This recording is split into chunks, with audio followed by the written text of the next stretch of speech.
আসসালামু আলাইকুম, সবাইকে স্বাগতম কেমিস্ট্রি ভ্যানিউ চ্যানেলে। আজকে নিয়ে আসলাম অনার্স তৃতীয় বর্ষের আপকামিং এক্সাম উচ্চতর পারমাণবিক গঠন ও রাসায়নিক বন্ধনের সাজেশন। তো সাজেশনটা খুবই মোস্টলি হাইপড ছিল, অনেক পরিমাণ রিকোয়েস্ট এসেছে পেজে এবং ফেসবুকে, ইউটিউবে পোস্টের কমেন্টে, ইউটিউবে ভিডিওর কমেন্টে।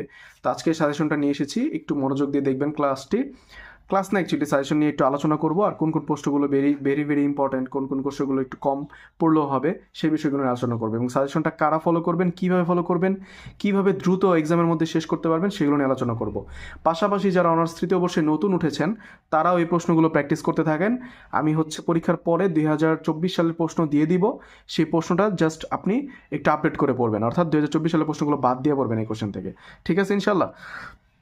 তো প্রথম কথা হচ্ছে, যারা সারা বছর একদমই পড়েন নাই তারা অবশ্যই ফুল সেশনটা কমপ্লিট করবেন।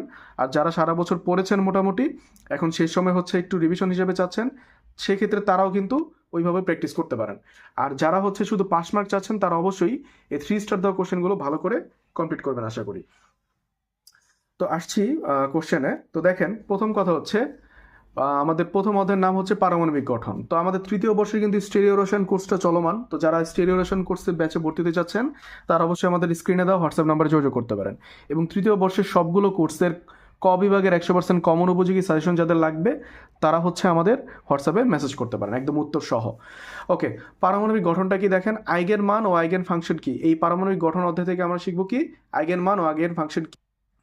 এরপর আমরা শিখব ডি ব্রগলি সমীকরণের সীমাবদ্ধতাগুলো লিখো।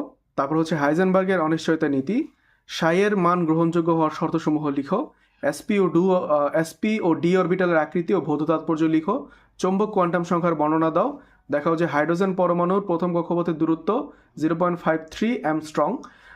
আইএস অরবিটালের তরঙ্গ ফাংশনের সমীকরণ লেখো এবং দেখাও যে আইএস অরবিটাল গোলকীয়। ঠিক আছে, এই তোমাদের প্রথম অধ্যায়ের কোশ্চেন। এই প্রথম অধ্যায় থেকে তোমরা শুধু যদি এই কোশ্চেনগুলো শিখে যাও, আশা করি এখান থেকে তোমরা কমন পেয়ে যাবা।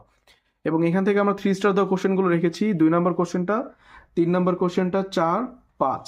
ঠিক আছে, তারপর এই কয়েকটা কোশ্চেন আমরা 3 স্টার দিয়ে রেখেছি। এই কোশ্চেনগুলো শুধু পাস মার্কের জন্য তোমরা দেখবা। এবার চলে যাচ্ছি দ্বিতীয় অধ্যায়। দ্বিতীয় অধ্যায় তড়িৎযোজী বা ইলেকট্রোভ্যালেন্ট বা আয়নিক বন্ধন। তা আমি গত বছর যে সাজেশনটা দিয়েছিলাম সেখান থেকে কিন্তু প্রায় মোটামুটি খুব ভালো একটা মার্কস কমন পড়েছিল। তো এই বছর কিন্তু সাজেশন থেকে প্রশ্ন আসার সম্ভাবনা তুলনামূলক কম হতে পারে, প্রশ্নটা একটু ইউনিক হতে পারে বা স্ট্যান্ডার্ড হতে পারে। সো এই বিষয়টা মাথায় রেখে কিন্তু তোমরা প্রিপারেশন নিবা। ওকে, তো তড়িৎযোজী বা ইলেকট্রোভ্যালেন্ট বা আয়নিক বন্ধন, এই দ্বিতীয় অধ্যায় থেকে আমরা কি কি শিখবো সেটা হচ্ছে আয়নিক বন্ধন কাকে বলে ও গঠনের শর্তাবলী প্লাস আয়নিক যৌগ সমযোজী বৈশিষ্ট্য প্রদর্শন করে সেটা। দ্বিতীয় প্রশ্নটি আয়নিক যৌগের সাধারণ ধর্মাবলী শিখবা। নিষ্ক্রিয় জোর প্রভাব ব্যাখ্যা করো। স্ফটিকে আয়নের স্থিতিশক্তি ও সুস্থিতির বর্ণনা দাও। ল্যাটিস শক্তি কোন কোন কোন নিয়ামকের উপর নির্ভর করে। PCl5 গঠিত হয় কিন্তু NCl5 গঠিত হয় না। NCl5 গঠন করে না কিন্তু PCl5ও গঠন করে। আবার BeCl, মানে এই প্রশ্নটা কিন্তু দুইটা একই রকম। PCl5 গঠিত হয় কিন্তু NCl5 গঠিত হয় না, আবার NCl5 গঠন করে না কিন্তু PCl5 গঠন করে। এই দুটো প্রশ্ন কিন্তু একই রকম। ঠিক আছে, আমরা কিন্তু এই দুটোকে একই কাতারে নিতে পারি। এবার দেখো, পরবর্তী প্রশ্নটি আমরা পড়ব BeCl2 আয়নিক যৌগ গঠন করে না কেন। তারপর বন্ধনের প্রকৃতি নির্ণয়ে তড়িৎ ঋণাত্মকতা কিভাবে ব্যবহৃত হয়। এই প্রশ্নগুলো আমরা পড়বো। এখান থেকে মূলত 8টা কোশ্চেন আছে, আমি একটা বেশি দিয়ে 9টা বানাইছি। তো তোমরা এখান থেকে 3 স্টার কোশ্চেন, আমাদের 1 নম্বর কোশ্চেনটা 3 স্টার, 2 নম্বরটা, 3 নম্বরটা, 4 নম্বরটা, 5 এবং 6, 7, 8, মানে সবগুলো প্রশ্নই এখানে 3 স্টার দেওয়া। এবং এই অধ্যায়টাতে কিন্তু তোমার পুরোটাই কমপ্লিট করতে হবে খুব গুরুত্ব দিয়ে। এবার অধ্যায় 3-এ আসো, সমযোজী বন্ধন। সমযোজী বন্ধন অধ্যায় থেকে আমরা সমযোজী বন্ধন গঠনে LCAO তত্ত্ব আলোচনা করো, এই প্রশ্নটা শিখবো। 3 স্টার দাও। এরপর সমযোজী বন্ধন কি, সমযোজী বন্ধন গঠনের যোজ্যতা বন্ধন তত্ত্ব আলোচনা করো। আণবিক অরবিটাল তত্ত্বের মূলনীতি বর্ণনা করো। অরবিটাল সংকরণের বৈশিষ্ট্য, এটা 3 star question. Bonding, anti bonding ও নন বন্ডিং আণবিক অরবিটাল বর্ণনা, 3 স্টার কোশ্চেন। যোজনী বন্ধন তত্ত্ব, আণবিক অরবিটাল তত্ত্বের মধ্যে পার্থক্য, 3 স্টার কোশ্চেন। BF3 অণুর ব্যাখ্যার সময় হাইব্রিড অরবিটালের প্রয়োজন হয় কেন। তারপর VBT অনুসারে PCl5 অণুর গঠন। B4 মাইনাস আয়ন চতুস্তলিকীয় আকৃতির ব্যাখ্যা করো।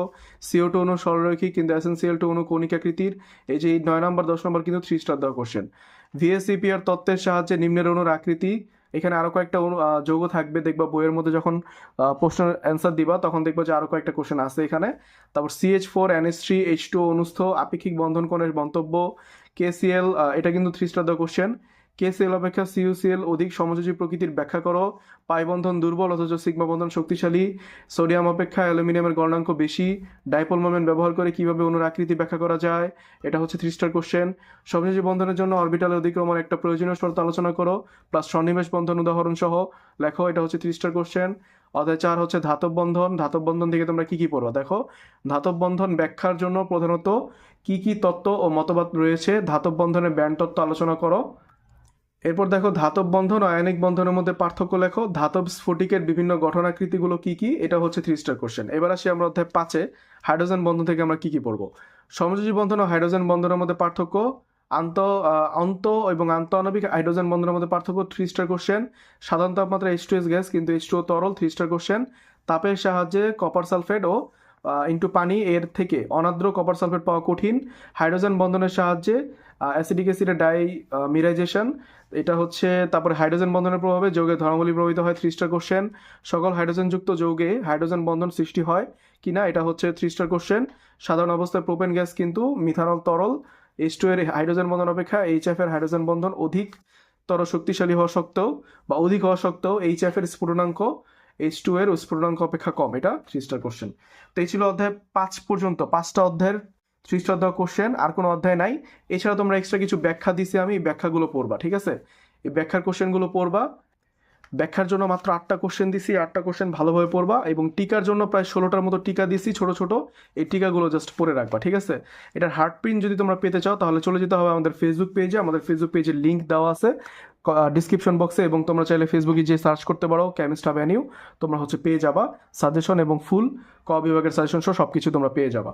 আশা করি তোমরা সবাই সাজেশনটা ফলো করে উপকৃত হবা, এবং অবশ্যই চ্যানেলটিকে সাবস্ক্রাইব করে না থাকলে পরবর্তী সাজেশনের জন্য চ্যানেলটি সাবস্ক্রাইব করে রাখো। এইভাবেই তোমরা হচ্ছে সাজেশন, দিক নির্দেশনা, ক্লাস ইত্যাদি পেয়ে যাবা ইনশাল্লাহ। তো সবাই ভালো থেকো, সুস্থ থেকো, দেখা হবে নেক্সট ভিডিওতে। আসসালামু আলাইকুম।